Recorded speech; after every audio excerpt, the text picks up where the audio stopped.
Good morning. Giving is not for God.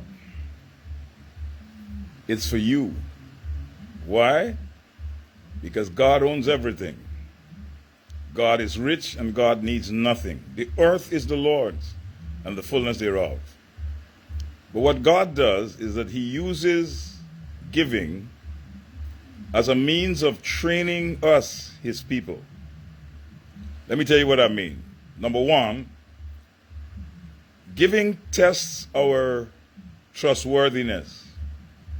It trains us to become trustworthy people, reliable people. Are you reliable?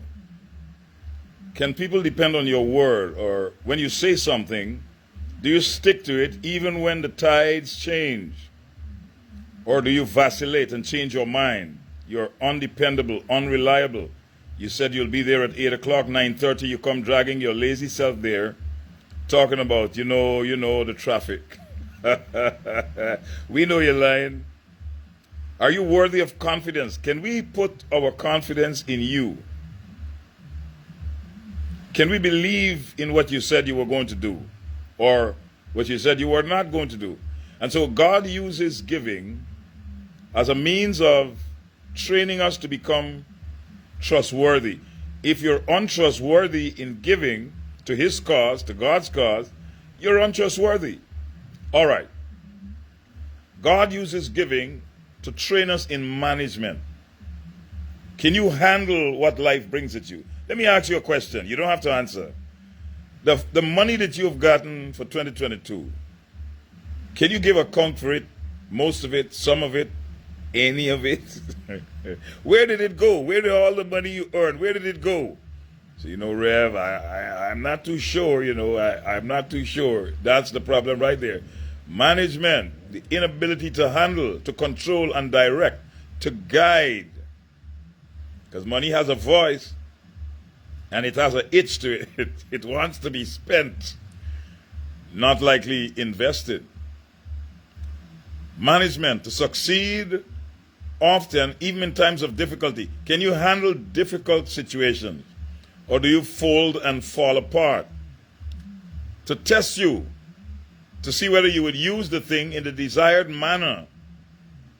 You know you're supposed to pay your mortgage. You know you're supposed to pay your rent. But that pair of shoes look all tempting. You've just got to have this blouse. That pair of pants looks, you're going to make it look good. And so you pilfer and pinch from the mortgage and rent to get that attire, and now you have it on, and the landlord hunting you down.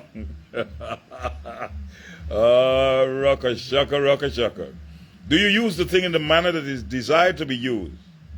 Do you conduct your affairs and carry it on, using it for a purpose? Are you cautiously handling what comes into your hands, or does everything have to go? You feel like your money is in a basket or in a bag of holes. Nothing lasts long with you. You got paid on Friday, and by Monday, you're more broke than the 10 commandments that Moses destroyed. I'm not mad at you. You notice I'm laughing. I'm having fun here. God uses giving to train us. To train us. To stick to instructions and to discipline. To train us. To make us fit. Are you financially fit? Or are you all over the place? Good morning, Danny. God uses giving to drill us for the contest that's coming in life. To drill us for the feat that we have to accomplish, that we have to attain, that we have to achieve. He trains us to bring us into a desired form, into a desired position, into a particular direction, to bring us into a particular shape by bending, pruning, or other means. God uses giving to practice us in the area of proficiency, to get us in condition, to get us in. If you cannot be trusted with money, it's not likely you can be trusted with anything else, because you have given the John Public the idea that you're unreliable and untrustworthy, that you can't be trained, that you're like a wild horse, like a wild animal, that nothing can dumb you down. You're indisciplined with money. You're a spendthrift. It goes all over the place. As soon as you have it, you start spending Wild West. You can't be trusted. You have no discipline. You cannot manage. You are not faithful. God uses giving to discipline us. The question is, are you capable of instruction? Can you take an instruction? Can you take an advice? What I've noticed in today's church is that people don't take advice. God's people do not like advice. When you tell them what you think is the obvious thing to do, they say things like, let me pray about it and seek the Lord. What is there to pray about? 2 and 2 will always be 4. Prayer will not make it 6. Prayer will not make it 12. He that is faithful in little is faithful in much. Little is what God uses to qualify us to see whether we are deserving of much. And then they have the nerve to be offended with you and tell you things like, you think you alone know. I've been told that many times. You think you alone know stuff. Well, I know stuff too. That's why your mother's milk is still on your lips, because you're a child, you're immature. You can't take advice, you can't take rebuke, you can't take discipline, you're incapable of instruction. You are a wild horse. Oh, my dear God, is he all up in our Kool-Aid this early? Woo-wee. Can you be brought to a state of order and obedience? Can you be corrected? Of course not. You're like the youths of today. You cannot be talked to. You cannot be corrected at all, at all, at all. You hate instruction. You hate advice. And when you get into trouble, it's the same people that you need to get a brother out of the deep mess. God uses finances to test our honesty, to see whether we are honorable or not, to see if we are without deceit or fraud. Are we inclined to lie, cheat, and steal? Is our behavior upright? Are we straightforward and forthcoming? Are we frank and open? Are we without disguise? Are we genuine? Are we unadulterated? Are we reputable? Are we estimable? Are we worthy?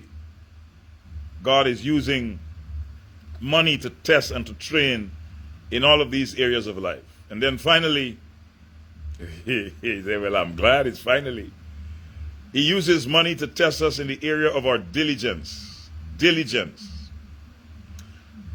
This is a society that is filled with laissez-faire people.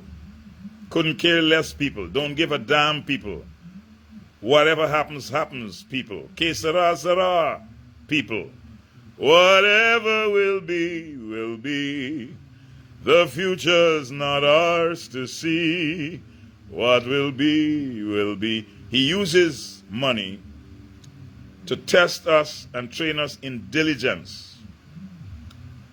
What does diligent mean? I'm glad you asked. Are you constant in effort? Diligent means to be constant in effort.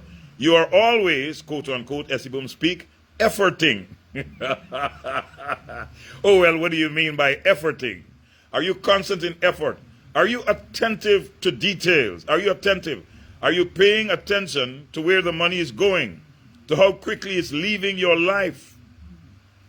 Sometimes in the year I go on a clothes fast. What do you mean clothes fast? I don't buy clothes for that entire year. All year I'm not buying anything. Sometimes I go on I'm not going to spend you fast. What do you mean by that? When I get the money, I say to myself, for the next 2 weeks, I'm not spending a dime of this money. I'm going to hold it for 2 weeks before anything leaves my hand. What am I doing?